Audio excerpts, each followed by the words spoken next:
Mga kababayan, kung nakaraan, sabi ni Marcoleta, handang-handa na siya magpakulong. Ya? Handang-handa siyang magpa-aresto kung sakaling meron mang warrant of arrest. Pero ngayon, mga kababayan, nagbago po isip. Mga kababayan, nagbago ang isip ni Marcoleta. Bakit?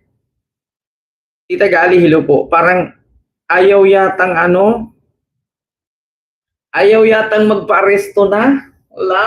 Nako, ito na siguro mga kababayan, nararamdaman niya siguro na, nako, si Mike Defensor, susunod na. Nako, pag si Jinggoy nakulong, ano kayang hitsura? Kung magtatago na din siguro. Persisima, hello po sa iyo, ma'am. Ayan, and kay diba, sabi ni Ragnas, ayan, may love shoutout po. Homer Agnas, ayan, may love shoutout po sa iyo dyan. Nako, ito na nga mga kababayan. Ma'am Jolie, ayan. So, ito ha, pakinggan nyo ha. Ma'am Alin Harada, hello po. Ito ha, pakinggan nyo. Ayan, punta tayo dito ha. Pakinggan nyo mga kababayan. Kung dati, si Marcoleta handa ng maaresto, handa ng magpakulong. Tapos ngayon, mukhang umurong yung bayag. Mukhang nag-iba. Nag-iba ang statement. Ito. Dito tayo. Sana. Ayan, ito. Pakinggan nyo ha, mga kababayan. Ang dami ng alibay ni Marcoleta. So, ito. Mga kababayan, pakinggan natin. Samantala, pinalaga ni Senator Rodante Marcoleta ito pong pagsisampa sa kanya ng kaso ng ombudsman kaugnay sa mga tinanggap niyang campaign donation. Naniniwala ang senador na bahagi ito ng pananakot at panggigipit sa kanya at handa raw siya itong harapin. Nagbabalik sa detalye. Bakit nung nakaraang araw, mga kababayan, bakit nung nakaraang araw, sabi niya, nasaan yung warrant? Sabi niya, anytime, anumang oras, bukas makalawa, aarestuhin na tayo, huhulihin na tayo dahil sa kaso. Tapos ngayon pumalag na siya. Kumbaga parang duda daw sa intensyon ng pagkakaso ng ombudsman. Bakit siya nagdududa? Anong rason? Anong pinagdududahan niya? Sabi nga ni Buying, galing naman yan lahat sa bunganga niya ni Marcoleta. Continue. Yes, report si Mar Gabriel. If the intention of these cases is to silence me, let me say this at the very beginning. It has failed. I will not be silenced. Duda si Senator Rodante Marcoleta sa intensyon ng reklamong isinampalaban sa kanya. Nako, nagduda na. Nung nakaraan, gustong-gusto na magpa-aresto. Ano ba talaga? Mga kababayan? Bakit may pagdududa na? Anong pinagdududahan? Ng Field Investigation Bureau ng Office of the Deputy Ombudsman. Noong Biyernes, sinampahan si Marcoleta ng plunder at 3 counts ng indirect bribery kaugnay sa 75 million pesos na campaign donation. Naharap din sa parehong reklamo ang 3 donor, kabilang si dating Congressman Mike Defensor, Joseph Espiritu at Aristotel Viray.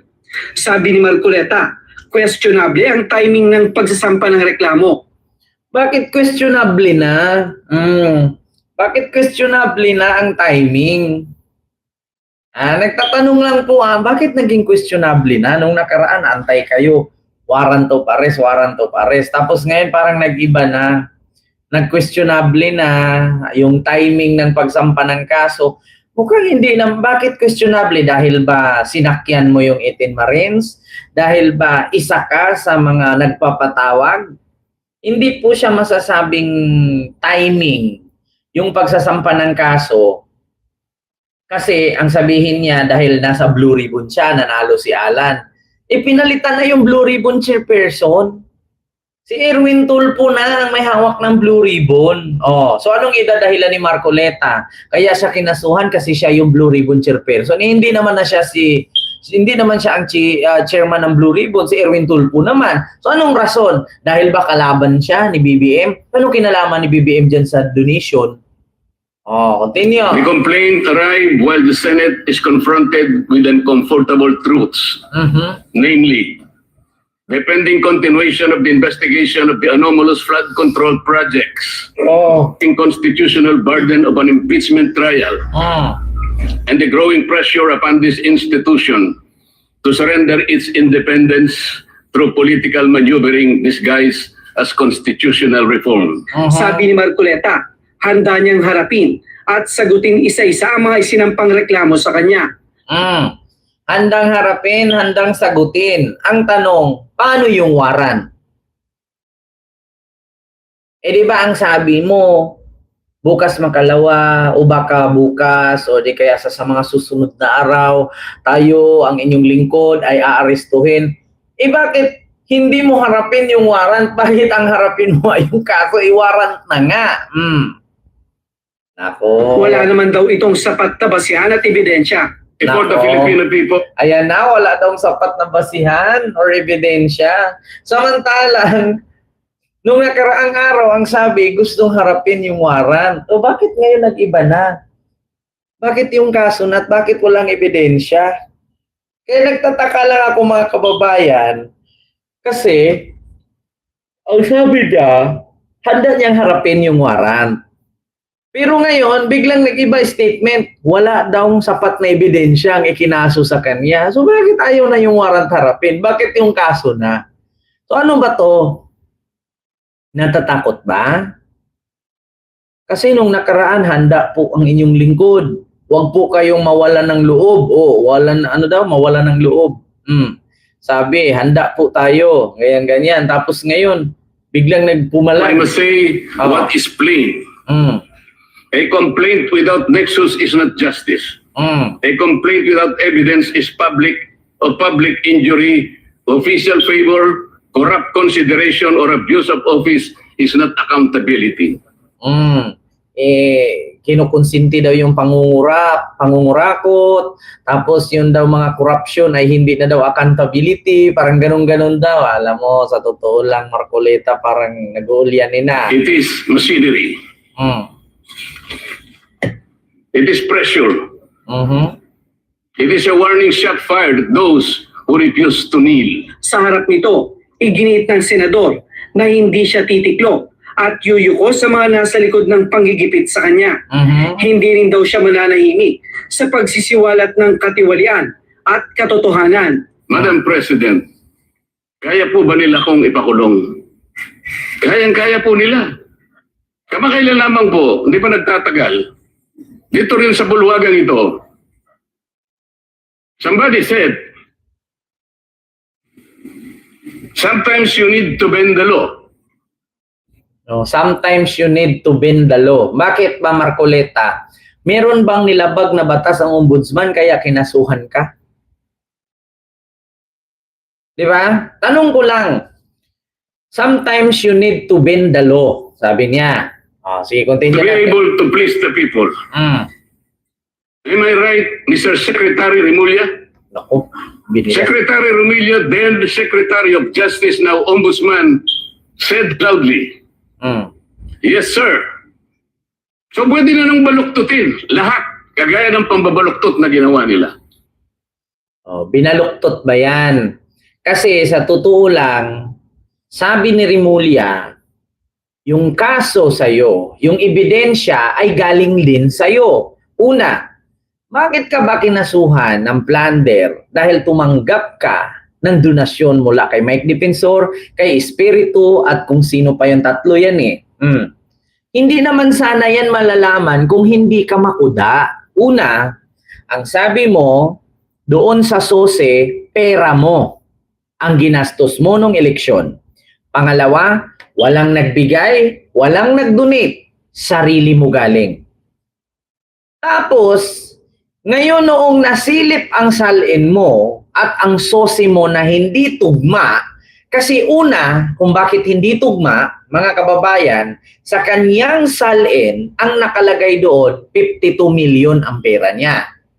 Sa kanyang SOSE, may 100 million siya na nagastos sa campaign niya nung eleksyon. So, bakit 50 million lang ang nilagay? Saan galing yung 100 million? Oh. So, ibig sabihin, dapat ang pera niya is 150 million plus. So, bakit hindi niya isinulat itong 100 million? Dahil hindi pala sa kanya. Hindi sana malalaman ng ombudsman yan. Ang gali lang ni Marcoleta, eto.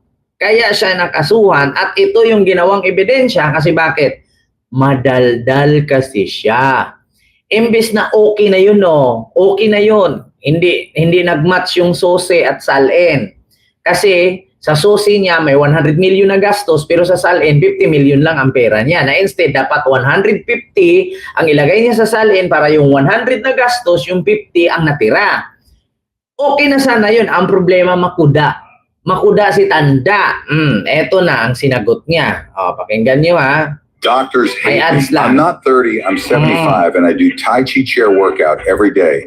May bagong nilalabas yung ipinasa ninyo na SALN at yung comparison sa SOSE. Ang sabi nila ay paano nagkaroon ng expenditure na ganito kataas, ngayon ang kanyang asset ay mas maliit. Ayan. Paano bang nangyari? Oh, ang kanyang expenditure kasi doon sa SOSE 100 million. Ang kanyang asset 50 million lang. So magtataka ka talaga. Saan galing yung 100 million? Samantalang ang pera mo na ni-declare 50 million lang. Oh, so nag-negative 50 ka pa.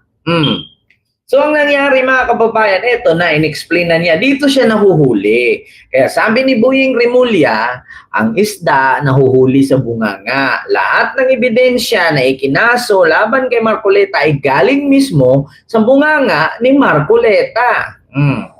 Ganito yan, napakasimple lang ng paliwanag dyan eh. Kung nakinig lang sila nung siguro, meron kaming Thanksgiving, parang event. Ang pasimula ko nga doon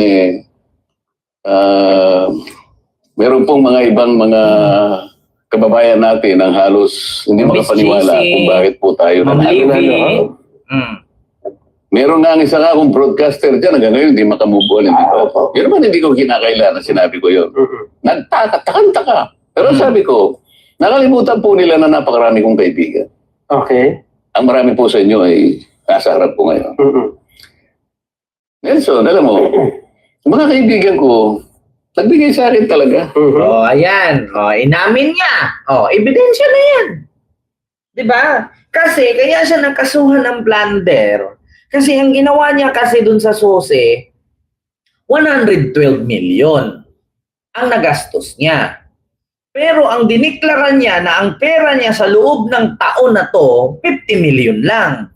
Oh, so ngayon nagtaka ang ombudsman, paano ka nagkaroon ng 112 million na gastos ng eleksyon kung 50 million lang naman ang pera mo?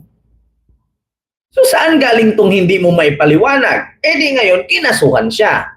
Ngayon, nangangalap ng ebidensya ang ombudsman, imbis na mahihirapan kasi walang ebidensya, ang ginawa niya, nagkwento siya sa programa niya sa TV. Ayan. Pakiusap lang nila, isa lang. Ayan, inamin niya. Tanggapin mo ang tulong namin sa'yo. Okay. Pero sa SOSE niya, ang nilagay niya doon, walang nagbigay, walang nagdonate, sa sarili niyang bulsa galing. Tapos ngayon, inamin niya na binigay daw sa kanya. Di ba? Di nahuli. Di nga. Di kaso. Di kulong. Congressman ako noon Kong. Kami po ay naniniwala na karapat dapat kang makarating sa Senado. Ayan. Tanggapin mo ang ganito. Marami sila. Marami sila. Isa lang ang kanilang pakiusap sa akin. Ano po yun? Sana mo muna kaming sinisclose ang identity. Ayan na. Ngayon, kapag ka naglagay ako ng figure sa contribution, mapipilitan akong mag-disclose ng pangalan nila. Alam mo kung bakit? Merong kaakibat na kung tawagin ay deed of acceptance of donation. Paano yun ako? Contribution to Hindi, sabi niya. So ang ginawa niya, minikos-mikos niya ang SOSE niya sa COMELEC. Nagsinungaling siya doon. Sa madaling salita, nilinlang niya ang COMELEC. Kaya tinasuhan siya sa ombudsman kasi hindi natugma. So napilitan siyang isulat, mabubulgar ang pangalan ng nag-donate.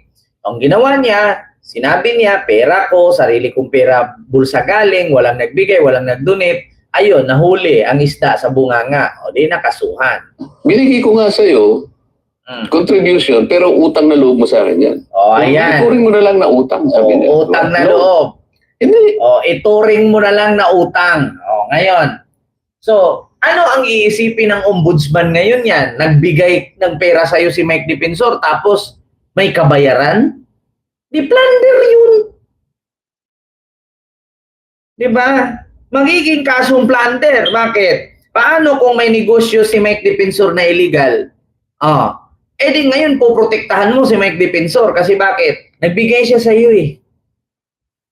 Di kay Bongo nga, di ba? Nagiging kaso ni Bongo yan.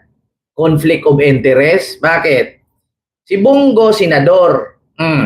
Bawal tumanggap ng proyekto sa gobyerno ang mga kapatid at tatay ni Bongo dahil conflict of interest yun. Senador siya eh. Pero ang ginawa ni Digong, binigyan si Bongo ng almost 7 billion project sa Davao, kaya kinasuhan siya ni Trillanes ngayon ng plunder case. Kasi bawal po yun.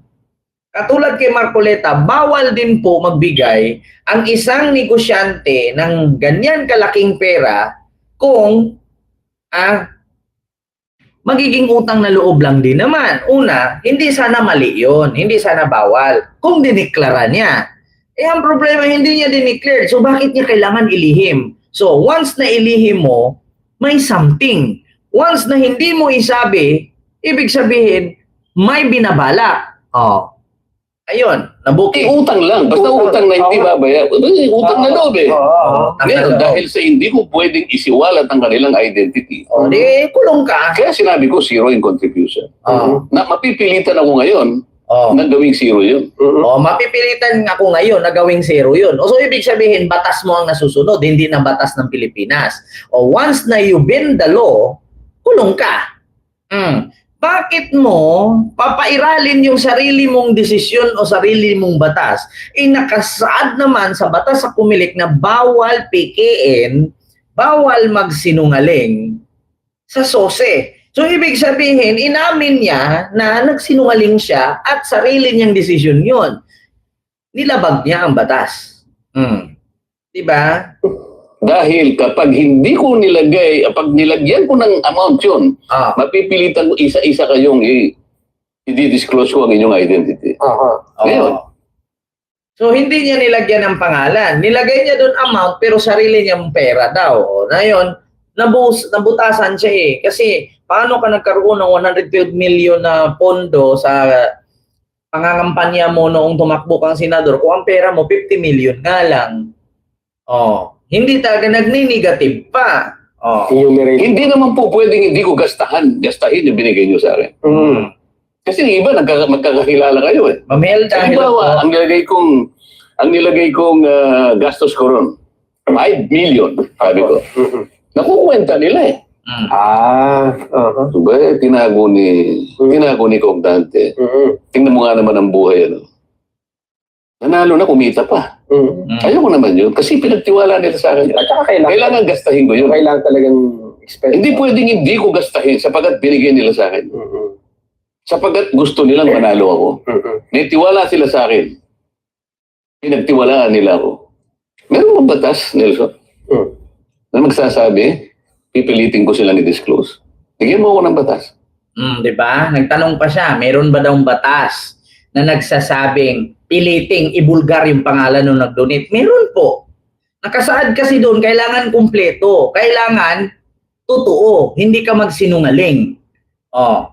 So, INC, bakit gano'n? Hinahayaan yung magsinungaling si Marcolets. Di ba bawal yan? Lagot.